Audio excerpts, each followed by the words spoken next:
Selama beberapa hari, situasi di front Timur Tengah tetap tenang. Pembicaraan masih berlangsung. Kita tampaknya makin dekat dengan perdamaian setelah kehancuran akibat operasi Amarah Epik. Namun, satu hal yang diajarkan perang ini adalah situasi bisa berubah seketika. Pembicaraan dibatalkan, AS akan melakukan blokade laut besar-besaran di Selat Hormuz untuk membalikan keadaan dan merebut kartu truf utama rezim Iran. Pada 12 April, Presiden Amerika Serikat Donald Trump mengubah total jalannya perang Iran. Suatu hari tampaknya menuju perdamaian. Sekarang semuanya berantakan. Trump telah mengumumkan bahwa Amerika akan membuat blokade laut di Selat Hormuz, selain menghancurkan sedikit yang tersisa dari Iran dalam prosesnya. Target IRAS akan sangat luas. Mereka yang sudah membayar biaya yang ditarik Iran untuk pelayaran aman melalui selat tetap akan dicegat dan kemungkinan besar tidak bisa melanjutkan pelayaran ke tujuan. Itu dasarnya. Jika informasi yang kita dengar benar, maka tak ada kapal termasuk dari negara-negara Teluk Sekutu AS Serikat yang bisa lewat. Ini sangat besar. AS membalikan keadaan melawan Iran dengan taktik Iran sendiri. Namun ini juga merupakan langkah yang berpotensi menimbulkan konsekuensi besar di seluruh dunia. Namun sebelum membahasnya, kita perlu bertanya, bagaimana kita sampai di sini? Hanya 5 hari sebelum Trump membuat pernyataan kontroversialnya, AS dan Iran sedang berbicara. Gencatan senjata sementara selama 2 minggu telah diumumkan dan Iran mengatakan bahwa mereka akan membuka kembali Selat Hormuz selama gencatan senjata itu berlangsung. Pakistan telah masuk ke dalam konflik sebagai mediator antara Amerika dan rezim Iran, dan intervensi menit terakhirnya tampaknya telah mencegah Amerika untuk melanjutkan rencana menyerang fasilitas listrik dan jembatan Iran sebagai bagian dari operasi Epic Fury. Namun, bahkan ketika dunia mencoba menarik napas lega bersama, tantangan mulai muncul. Rencana 10 poin yang akan diberikan AISEC dan Israel kepada Iran adalah salah satunya. 2 versi berbeda sudah beredar ketika pengumuman gencatan senjata dibuat, dan pertanyaan pun muncul tentang apakah Iran akan bersedia menyerahkan satu hal yang diinginkan Amerika Serikat dan Israel untuk mengakhiri perang, yaitu program pengayaan uranium Iran. Program nuklir Iran ternyata menjadi batu sandungan yang menggagalkan pembicaraan damai dan gencatan senjata. Trump menyampaikan pernyataan itu di Truth Social pada 12 April. Pertemuan berjalan dengan baik, sebagian besar poin telah disepakati, tetapi satu-satunya poin yang benar-benar penting, yaitu nuklir, tidak disepakati. Efektif segera, Angkatan Laut Amerika Serikat yang terbaik di dunia akan mulai melakukan proses blokade terhadap semua kapal yang mencoba masuk atau keluar Selat Hormuz. Blokade belum langsung dilakukan, namun pengumuman sudah dibuat dan kami akan segera jelaskan bentuknya. Iran menolak mengikuti kehendak Amerika, jadi Amerika akan menghantam Iran dengan kekuatan. Trump menggunakan unggahannya untuk mengancam bahwa siapapun dari Iran yang menembaki kapal Amerika Serikat yang memasuki Selat Hormuz akan dihancurkan habis-habisan. Dan dia memberitahu sisa rezim Iran bahwa alasan mengapa begitu banyak mantan pemimpin negara itu sekarang sudah mati adalah karena Iran menolak untuk menyerahkan ambisi nuklirnya. Dalam unggahan berikutnya, Trump menambahkan Iran gagal menepati janji gencatan senjata dengan menyebut Iran berjanji membuka Selat Hormuz tapi sengaja tidak melakukannya. Ini menimbulkan kecemasan, kekacauan, dan penderitaan bagi banyak orang serta negara di dunia. Semua itu mungkin benar, namun ada masalah lain dalam negosiasi yang membawa kita ke titik ini. Israel tidak membantu situasi. Hanya beberapa jam setelah Amerika Serikat mengumumkan gencatan senjata dengan Iran, Israel menyerang Lebanon dengan serangan udara besar-besaran yang menurut laporan BBC menewaskan 303 orang dan melukai 1.150 lainnya. Israel menyatakan Lebanon tidak termasuk gencatan senjata. Iran pasti melihat serangan itu dan tahu bahwa Israel sedang berusaha menyerang Hizbullah yang merupakan proksi Iran yang beroperasi di Lebanon. Bagi Iran, gencatan senjata tampaknya dilanggar segera setelah dimulai. Masalah lain, menurut majalah Time, adalah tawaran Amerika mungkin memang kurang baik bagi Iran. Majalah itu melaporkan AS akan mengusulkan pencabutan sanksi Iran dan mengembalikannya ke komunitas internasional, mungkin bahkan lewat semacam kemitraan dengan AS. Iran menganggap program nuklir sebagai isu utama yang sulit disepakati dan posisinya di Selat Hormuz memberinya pengaruh untuk menuntut lebih banyak. Wakil Presiden ASK J.D. Vance menyatakan AS telah memberi tawaran terakhir terbaiknya kepada Iran di Pakistan. Tawaran itu, termasuk penghentian pengayaan uranium Iran, membuat rezim Teheran kehilangan harga diri. Intinya, semua soal kebanggaan.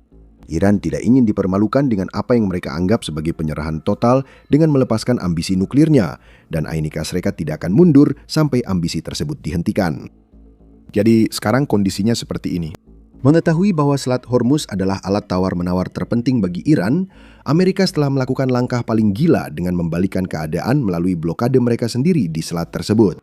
Donald Trump percaya bahwa ini akan berhasil. Mereka belum meninggalkan meja perundingan. Saya memprediksi mereka akan kembali dan memberikan semua yang kita inginkan, kata Donald Trump dalam sebuah wawancara dengan Fox News, seraya menambahkan, dan saya katakan kepada orang-orang saya ingin semuanya. Saya tidak mau 90%, saya tidak mau 95%. Saya katakan kepada mereka, saya ingin semuanya. Permainan adu nyali berbahaya di laut segera dimulai. Amerika Serikat akan mengirim kapal perang untuk memberlakukan blokade yang sebelumnya sudah dibuat Iran dengan kapal cepat dan drone. Itu perubahan besar. Kontrol diambil alih dan semuanya jadi serius. Kita masih belum tahu pasti cara blokade Amerika dijalankan. Kita tahu persiapan sudah dimulai. Amerika Serikat telah mengirim kapal ke Selat Hormuz meski bukan untuk blokade langsung. Setidaknya belum.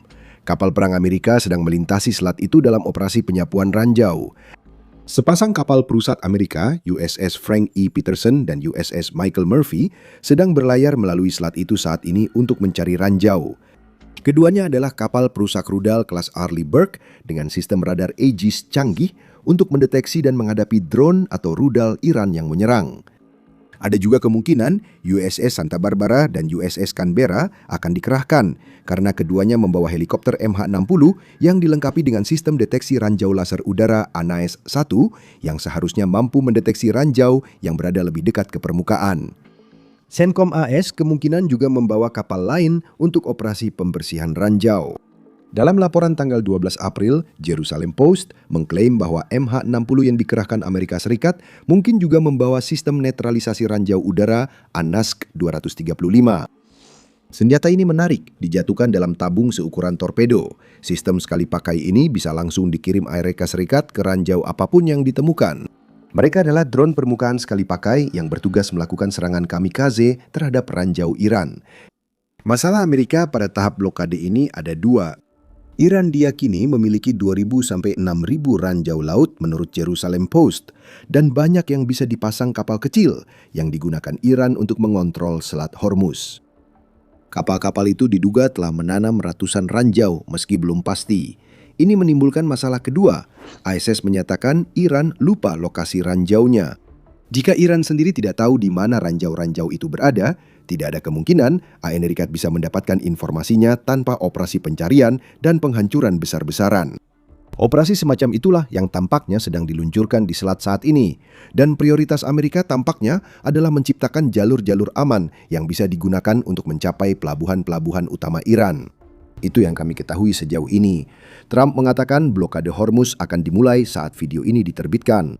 Ini menimbulkan pertanyaan tentang bagaimana Amerika Serikat menegakkan blokadenya. Bagaimana Amerika Serikat mencoba melakukan hal ini akan mengubah segalanya. Dan sebelum kita membahas itu, ini adalah pengingat singkat bahwa Anda sedang menonton The Military Show. Jika belum berlangganan saluran ini, saatnya sekarang. Blokade akan segera dilakukan.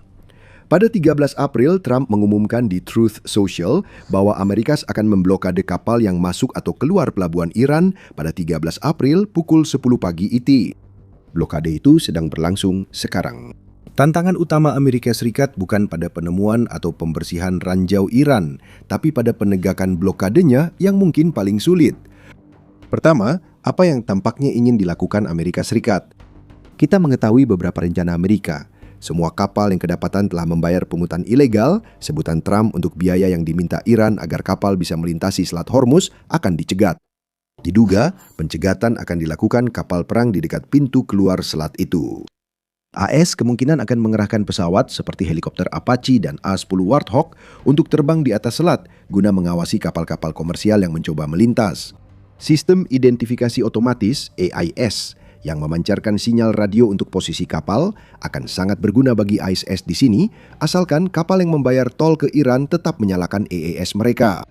Itu mencakup pintu keluar ke Selat Hormuz, tapi bagaimana dengan selatnya sendiri? BBC mengatakan bahwa buku pegangan Komandan Angkatan Laut AS Serikat tentang Hukum Operasi Angkatan Laut yang ditulis pada tahun 2022 mendefinisikan apa yang akan dicoba dilakukan AS Serikat dengan blokadnya.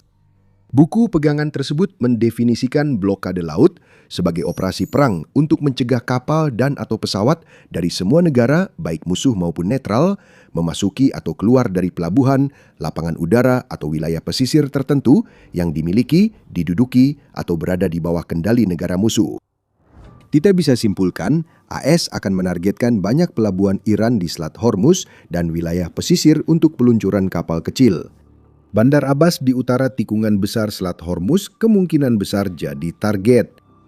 AS juga mungkin akan berupaya membangun kehadiran angkatan laut di sekitar Pulau Hormuz dan Pulau Larak yang menurut Al Jazeera berperan sebagai penjaga gerbang Selat Hormuz. AS mungkin perlu menetralisir pulau-pulau tersebut dan kemungkinan besar akan menyerangnya dari udara daripada melakukan operasi darat untuk melakukannya.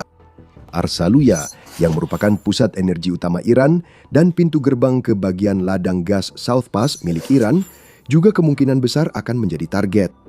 Pulau Kart juga kemungkinan besar akan menjadi target karena 90% ekspor minyak Iran melewati pulau ini. Kedua lokasi ini berada lebih dalam di Selat Hormuz, sehingga blokade hanya mungkin jika Amerika Serikat lebih dulu menangani pelabuhan dan pulau yang lebih dekat ke mulut selat. Itu mencakup kapal-kapal yang mencoba melintasi selat dari pelabuhan Iran. Lalu ada juga kapal-kapal yang berasal dari negara teluk lainnya yang bergantung pada Selat Hormuz yang perlu dipertimbangkan. Menurut New York Times, CENTCOM menyatakan tidak akan menghalangi kebebasan navigasi kapal yang melewati Selat Hormuz dari pelabuhan non-Iran. Kabar itu pasti membuat seluruh kawasan teluk menarik napas lega. Namun James Kresker, seorang profesor hukum maritim internasional di US Naval War College, mengatakan kepada New York Times bahwa kapal-kapal yang berlayar dari negara-negara tersebut belum sepenuhnya aman. Kresker menyatakan pihak-pihak berperang termasuk Amerika Serikat dan Iran berhak menghentikan serta memeriksa kapal pribadi di perairan netral seperti Selat Hormuz. Jadi meskipun Amerika Serikat mengatakan akan mengizinkan kapal-kapal dari pelabuhan non-Iran untuk lewat, Iran bisa saja mencoba melakukan blokade balasan untuk menghentikan mereka bergerak. Inti utamanya di sini adalah bahwa semua ini dalam beberapa hal adalah legal. Ini berlaku untuk blokade oleh Iran maupun yang direncanakan Amerika Serikat. Keduanya diklasifikasikan sebagai pihak yang berperang menurut hukum maritim internasional. Dan klasifikasi itulah yang memungkinkan mereka melakukan apa yang mereka coba lakukan di Selat Hormuz. Kapal yang tidak dioperasikan oleh Iran atau Amerika Serikat dianggap netral, sehingga dapat diperiksa dan dihentikan saat melintasi perairan sengketa. Legalitas mungkin bukan masalah bagi Amerika Serikat, tapi tantangan utamanya adalah Iran sendiri, masalah besar yang diabaikan dalam blokade ini. Semua pembahasan kita mengasumsikan Amerika Serikat bisa melakukan blokade tanpa hambatan. Kapal perang akan berlayar masuk, kemungkinan besar didampingi oleh kekuatan udara, dan mereka akan menghentikan Iran mengirim kapal tanker dan kapal dagang keluar dari pelabuhannya. Sederhana ya, tapi tidak mudah. Skenario ini mengabaikan fakta bahwa kapal perang Amerika Serikat di Selat Hormuz akan jadi sasaran Iran. Sasaran yang bergerak lambat pula karena mereka akan berada dekat dengan pelabuhan-pelabuhan Iran. Iran sudah menyoroti tantangan utama dari pendekatan itu. Ketika kapal-kapal Angkatan Laut Amerika Serikat melintasi Selat Hormuz pada 11 April, hanya sehari sebelum Trump mengumumkan blokade, Korps Garda Revolusi Islam atau IRGC langsung melontarkan ancaman. Tanggapan keras dijanjikan untuk kapal Amerika Serikat yang mencoba memblokir selat. IRGC juga mengklaim melalui media Iran bahwa mereka memaksa kapal perusak Amerika Serikat di Selat Hormuz berbalik setelah meluncurkan drone ke kapal itu. Kebenaran klaim ini masih perlu dibuktikan, tapi yang pasti Iran ingin mengubah Selat Hormuz menjadi kill box atau kotak maut menurut Fortune. Ranjau yang telah dipasang Iran berperan dalam menciptakan kotak tersebut. Drone dan kapal cepat akan menjadi masalah bagi kapal perang Amerika Serikat maupun kapal komersial yang diizinkan Amerika untuk melewati selat itu. Memblokade pelabuhan Iran bisa menghentikan kapal tanker, tapi tidak akan menghentikan kapal cepat dari pelabuhan kecil atau drone dari lokasi tersembunyi. Itu masalah besar yang harus diselesaikan Amerika Serikat. Kapal perang milik Amerika Serikat sendiri sudah memiliki semua pertahanan yang dibutuhkan untuk menghadapi ancaman-ancaman ini. Tetapi janji CENTCOM untuk mengizinkan kapal-kapal non-Iran berlayar melalui selat itu akan terdengar tidak meyakinkan selama Iran masih bisa menggunakan taktik yang sama seperti yang telah mereka gunakan untuk memblokade selat tersebut sejauh ini. Salah satu solusi untuk masalah ini adalah menyediakan pengawalan kapal perang bagi kapal tanker komersial yang mencoba melakukan perjalanan tersebut.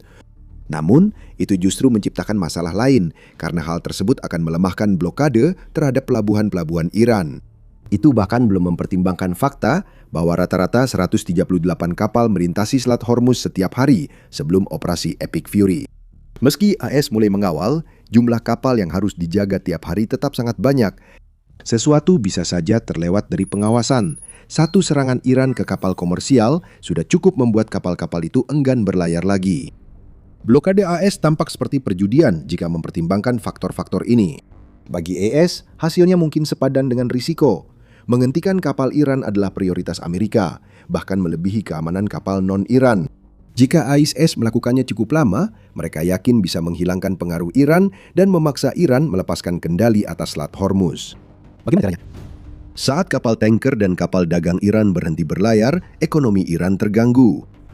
Iran diuntungkan dari kenaikan harga minyak akibat blokade selat yang mereka lakukan. Menurut Bloomberg, rezim tersebut telah mengekspor rata-rata 1,6 juta barel minyak per hari antara 1 hingga 23 Maret, menghasilkan sekitar 139 juta dolar per hari dalam prosesnya. Dengan Iran yang sudah berada dalam kesulitan ekonomi parah baik sebelum operasi Epic Fury maupun akibat kerusakan yang terjadi sejak Amerika Serikat mulai menyerang, rezim tersebut tidak mampu kehilangan uang itu. Artinya, lebih dari 4 miliar dolar per bulan akan hilang jika AS berhasil memblokade. Disinilah tekanan Amerika berperan, karena blokade laut juga berarti mereka tidak perlu lagi mengirim pasukan darat ke Iran untuk memberi tekanan ekonomi pada rezim negara tersebut. Kapal tanker yang biasanya membayar biaya ke Iran hingga lebih dari 2 juta dolar per kapal, kini tak lagi punya alasan membayar. Jika AS menghentikan mereka segera setelah mereka keluar dari selat, tidak ada gunanya membayar untuk melakukan perjalanan itu sejak awal. Tujuan utama Amerika di sini adalah untuk melumpuhkan ekonomi Iran sampai pada titik di mana rezimnya harus bernegosiasi. Tekanan akan ditingkatkan hingga AS mendapatkan apa yang diinginkannya dalam kesepakatan nuklir. Jika AS berhasil, keadaan akan berbalik. Namun, masalah bisa muncul nanti.